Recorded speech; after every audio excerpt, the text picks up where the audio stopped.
This clip is brought to you by SaveWithConrad.com.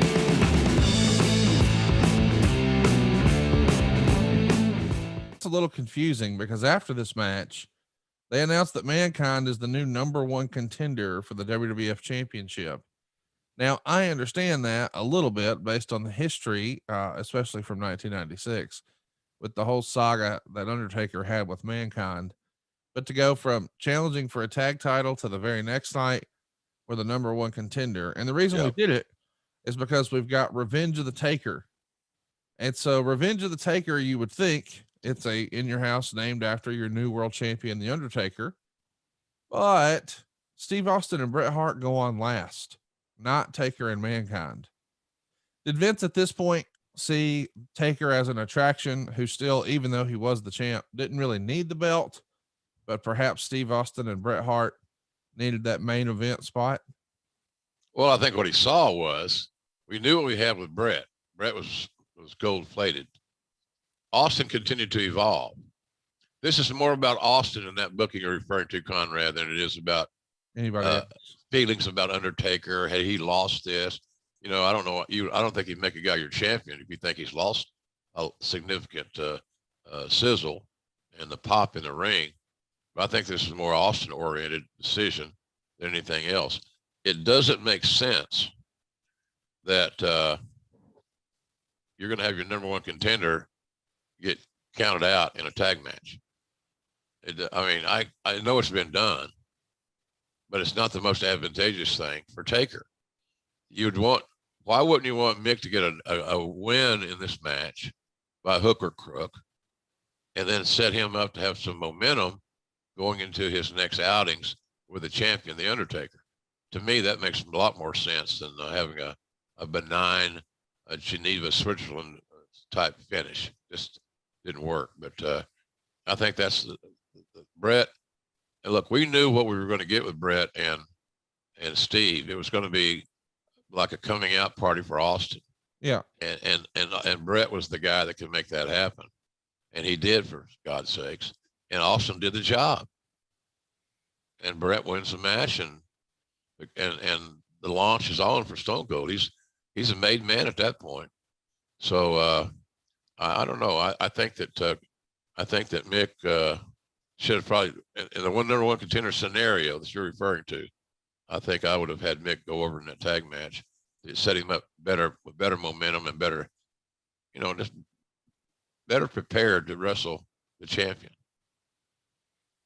Let's talk about that match, the main event. Well, it probably should have been Undertaker Mankind and In Your House Taker's Revenge. Undertaker gets the win in 17:26 to retain, and boy, Mick Foley put on a show. Meltzer would say really good, largely due to the performance of Mankind, who took some hard bumps and took his key bump at the perfect time. Mankind got the water pitcher from Vince McMahon's desk and broke it over Undertaker's head and followed with a hard chair shot. It was pretty clear they were going for hardway juice, but either Undertaker didn't end up getting cut, or if he was, it wasn't noticeable enough on television, although the announcers did say there was a cut. Mankind dropped the elbow off the middle rope to the floor, and Undertaker's bandage came off, revealing an ugly scab from the fire angle. Mankind took the bump where he wound up hanging himself in the ropes, which is the spot where he lost part of his ear in the first place. Undertaker pulls the mask off, revealing, well, we all know who he is.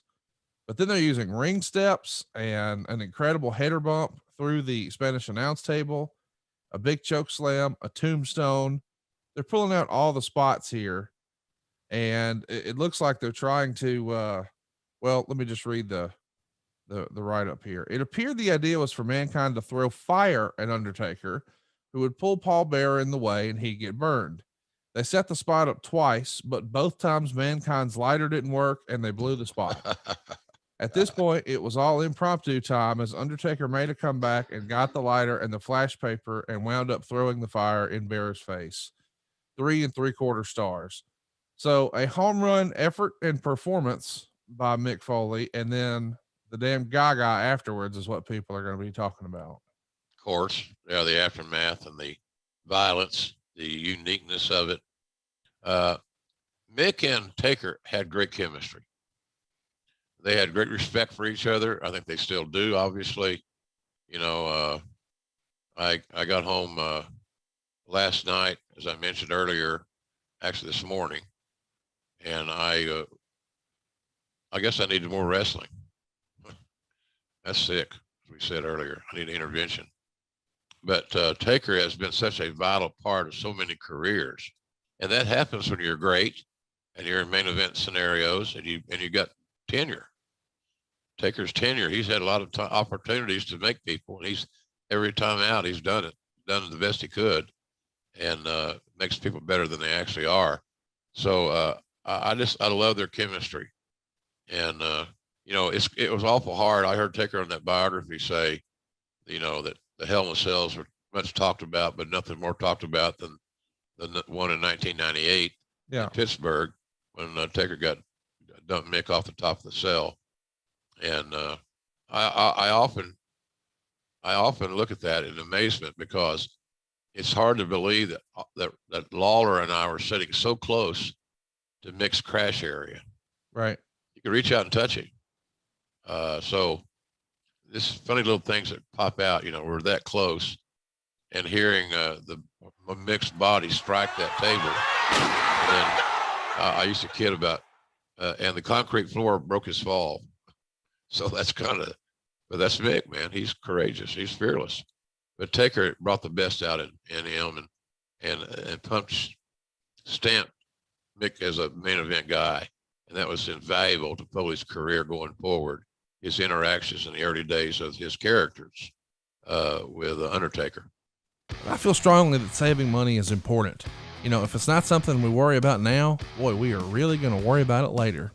And I want to help you get out of debt faster and do it with cheaper monthly payments. I'm talking to you if you're in a 30-year loan.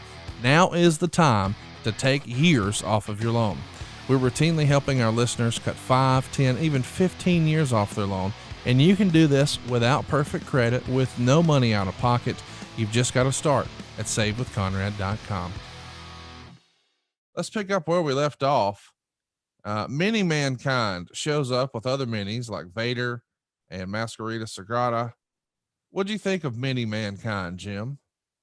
It was a comedy interlude. You know, so some days on pro wrestling, I'm more tolerant, I should say, of comedy. But I didn't have any major issues with it. I thought it was kind of cute.